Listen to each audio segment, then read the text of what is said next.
Dear learners, to quench the thirst of our knowing, we often make questions. We put questions to someone to get our desired answer, as we are curious by nature, and as it is our natural instinct to know the unknown, to see the unseen. For this reason, we have to know how to make question. If we don't know how to make question, how can we desire that we shall get our desired answer? For this reason, I have come to you with an important topic in English, and that is how to make question. So, my dear learners, welcome to my English class under the banner of Anglosphere, an English learning and practicing platform. We know that Anglosphere refers to that region in where people in general speak in English, and the people living in that region are called Anglophones. And my purpose in this regard is to make everyone Anglophone who will come under the banner of Anglosphere. So my dear students, let's get started and try to learn how to make question. আজকে আমরা জানতে চলেছি কেমন করে আমরা question তৈরি করব। এর আগে আমরা জেনেছি কোশ্চেন তিন প্রকার, yes no question, WH question এবং ট্যাগ কোশ্চেন। আমরা ইয়েস নো কোশ্চেন আলোচনা করেছি। আজকে আমরা শিখব ডাব্লিউএস কোশ্চেন, অর্থাৎ যে সকল প্রশ্নের উত্তর আমরা হ্যাঁ অথবা না দিয়ে দিতে পারি সেগুলোকে বলবো আমরা ইয়েস নো কোশ্চেন, এবং যে সকল প্রশ্নের উত্তর আমরা ডিটেলস দিতে হবে সেগুলোকে বলবো আমরা ডাব্লিউএস কোশ্চেন। এনিওয়ে, আমরা যেভাবেই কোশ্চেন তৈরি করি না কেন আমাদের প্রধান সূত্রটি লক্ষ্য করতে হবে সাবজেক্টের পূর্বে অক্সিলারি ভার্ব, অর্থাৎ আমরা ফার্স্ট স্টেপে প্রথম ধাপে আমরা সাবজেক্টের পূর্বে অক্সিলারি ভার্ব দিব। দ্বিতীয় ধাপে এই প্রথম ধাপের পূর্বে আমরা একটি ডাব্লিউএস ওয়ার্ড ব্যবহার করব। অক্সিলারি ভার্ব বলতে আমরা টেন্সে এবং মডাল অক্সিলারি বা প্রাইমারি অক্সিলারি যেটা হোক না কেন আমরা পড়েছি do, does, did, am, is, are, was, were, can, could, may, might, shall, should, will, would, must, need ইত্যাদি ইত্যাদি আমরা অক্সিলারি ভার্ব পড়েছি। যদি কোনো সেন্টেন্সের মধ্যে সেই অক্সিলারি ভার্বটি দেওয়া থাকে তাহলে তা আমরা সাবজেক্টের পূর্বে ব্যবহার করে নেব। আর যদি কোনো রকম অক্সিলারি ভার্ব দেওয়া না থাকে তাহলে আমরা জেনে নেব সেটি প্রেজেন্ট ইনডেফিনিট অথবা পাস্ট ইনডেফিনিট, এই দুটি টেন্স হতে হবে। কারণ এই দুটি টেন্সের auxiliary verb do, does, did হা বোধক বাক্যে বসে না। এগুলো শুধু আমরা না বোধক এবং প্রশ্নবোধক বাক্য করার ক্ষেত্রে ব্যবহার করব। কিন্তু ইহা ছাড়া, ডু, ডাজ, ডিড ছাড়া যতগুলো অক্সিলারি ভার্ব আছে এগুলি সব সময়েই বসে, অর্থাৎ হা বোধক, না বোধক, প্রশ্নবোধক প্রত্যেকখানেই বসে। সেক্ষেত্রে আমাদের সহজ হয়ে যাবে, দেওয়া অক্সিলারি ভার্বটি সাবজেক্টের পূর্বে এনে দেবো। আর যদি না থাকে তাহলে আমরা ডু, ডাজ, ডিড নিয়ে আসবো। সেক্ষেত্রে একটা আমাদের ভাবনা চিন্তা করতে হবে। দ্যাট ইজ ভার্বটি প্রেজেন্ট টেন্সে থাকলে ডু, ভার্বের শেষে এজে থাকলে ডাজ, এবং ভার্বটি পাস্ট টেন্সে থাকলে আমরা ডিড ব্যবহার করব। So look at the board and we can see here an example that the students are learning English. এটাকে আমরা কোশ্চেন তৈরি করে নেব। তো ডাব্লিউএস কোশ্চেন তৈরি করার আগে আমরা এটাকে স্টেপ 1 অর্থাৎ ইয়েস নো কোশ্চেন তৈরি করে নেব। দ্যাট ইজ সাবজেক্টের পূর্বে অক্সিলারি ভার্ব ব্যবহার করে নেব। আমরা এখানে দেখতে পাচ্ছি ছাত্র ছাত্রীরা ইংলিশ শিখিতেছে, এখানে auxiliary verb am, is, are, ওয়াজ এর মধ্যে আর আমরা দেখতে পাচ্ছি। এই আর অক্সিলারি ভার্ব যদি আমরা প্রথমে ব্যবহার করি, আমরা যদি লিখি আর the students learning English, R the students learning English, that is ছাত্র ছাত্রীরা কি ইংলিশ শিখছে? এটা কিন্তু আমরা উত্তর দিলাম, প্রশ্ন করলাম। এর উত্তরটি যদি আমরা দিতে পারি, যদি শিখে থাকে তাহলে বলবো ইয়েস দে আর লার্নিং, যদি না শিখে থাকে তাহলে বলবো no they are not learning. কিন্তু এটাকে যখন আমরা ডাব্লিউএস দ্বারা করব, অর্থাৎ সম্পূর্ণরূপে প্রশ্ন করব, উত্তরটা আমাদের ডিটেলস দিতে হবে, সেক্ষেত্রে আমাদের ভাবতে হবে যে ডাব্লিউএসটা আমরা স্টেটমেন্টের মধ্যে কোন অংশটাকে প্রশ্ন করব।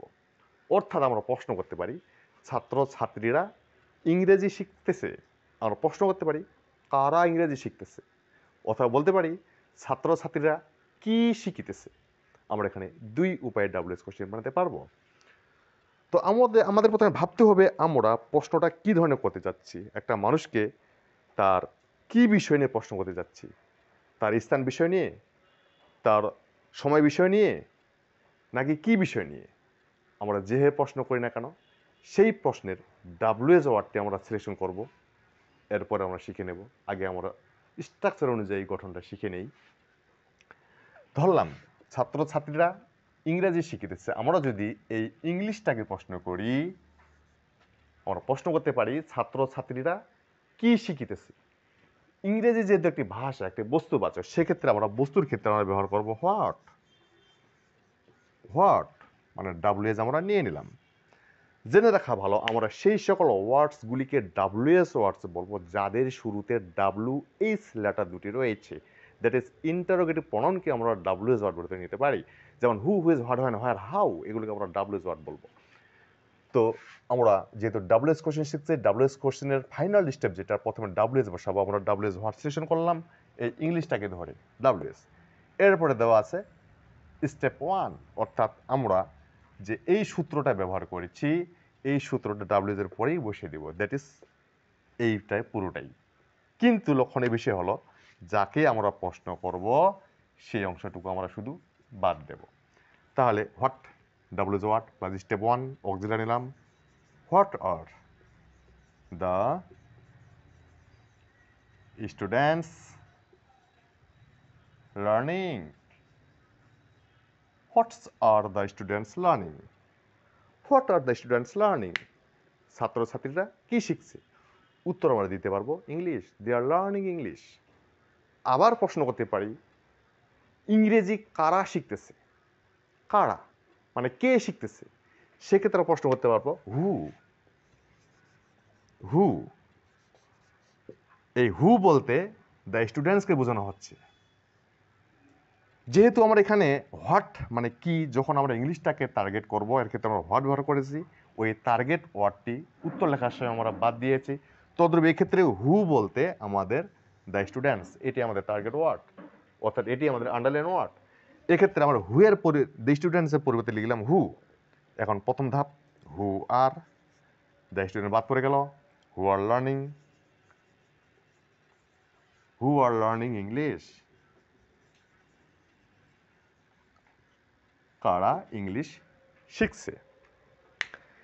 সো মাই ডিয়ার লার্নার্স, এক্ষেত্রে আমরা ডাব্লিউএস কোশ্চেন গঠন করার সময় আমরা শুধু জানলাম WH word plus auxiliary plus subject plus verb plus বাকি অংশ। এখন আমরা জেনে নেই যতগুলো ডাব্লিউএস ওয়ার্ড আছে আমরা কখন কোনটা ব্যবহার করব। Keep patience and watch my video. It will take a little bit time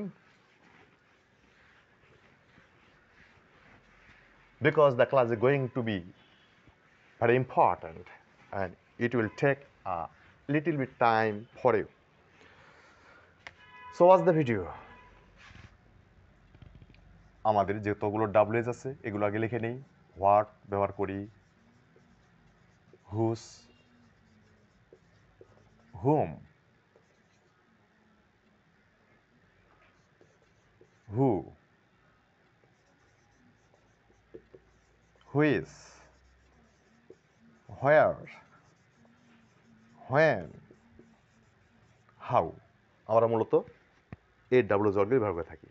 একটা হচ্ছে হোয়াই। এখন আমরা কোনটা কখন ব্যবহার করব। হোয়াট মূলত বস্তুকে যখন নির্দেশ করব, ওই বস্তুর ক্ষেত্রে আমরা হোয়াট ব্যবহার করব। এর বাংলাটা হবে কি। যখন আমরা কি দ্বারা প্রশ্ন করব সেক্ষেত্রে উত্তর পাবো বস্তু, এবং বস্তুর ক্ষেত্রে আমরা ব্যবহার করব হোয়াট। তদ্রূপ হুস, এটা ব্যক্তির ক্ষেত্রে ব্যবহার করব, সেক্ষেত্রে উত্তর প্রশ্ন করব আমরা কার, কার দিয়ে। হুম, এটাও ব্যক্তির ক্ষেত্রে বসাবো, এর প্রশ্ন করব আমরা কাকে দিয়ে। হু, এটাও ব্যক্তির ক্ষেত্রে ব্যবহার করব, এর প্রশ্ন করব আমরা কে। হুইচ, এটা বস্তু, প্রাণী, এর ক্ষেত্রে ব্যবহার করব, প্রশ্ন করব আমরা কোনটি দিয়ে। হোয়ার, এটা স্থানের ক্ষেত্রে ব্যবহার করব, এর প্রশ্ন করব কোথায়। হোয়েন এটা সময়ের ক্ষেত্রে ব্যবহার করব, প্রশ্ন করব কখন। হাউ এটা ধরন নির্দেশ করব, ধরনের ক্ষেত্রে প্রশ্ন করব কিভাবে, কেমন, কতগুলো। হোয়াই এটা কারণের ক্ষেত্রে ব্যবহার করব, প্রশ্নটা হবে কেন। লার্নার্স আমরা একটি চার্ট পাইলাম। যখন আমরা কোনো বস্তুকে প্রশ্ন করতে যাব কি দ্বারা, তখন আমরা হোয়াট ব্যবহার করব। যখন কোনো ব্যক্তির ক্ষেত্রে কার কার দ্বারা প্রশ্ন করব, সেক্ষেত্রে আমরা হুজ ব্যবহার করব। কাকে দ্বারা প্রশ্ন করলে আমরা হুম ব্যবহার করব। কে দ্বারা প্রশ্ন করলে হু ব্যবহার করব। কোনটি দ্বারা প্রশ্ন করলে হুইজ ব্যবহার করব। স্থানের কোথায় দ্বারা প্রশ্ন করলে আমরা হোয়া ব্যবহার করব। কখন দ্বারা প্রশ্ন করলে আমরা হোয়েন ব্যবহার করব। কিভাবে, কেমন, কতগুলো দ্বারা প্রশ্ন করলে আমরা হাউ ব্যবহার করব। কেন, কারণ জানতে চাওয়া হলে আমরা হোয়াই দ্বারা প্রশ্ন করব। এখন আমরা দু একটা উদাহরণ দেখে নিই।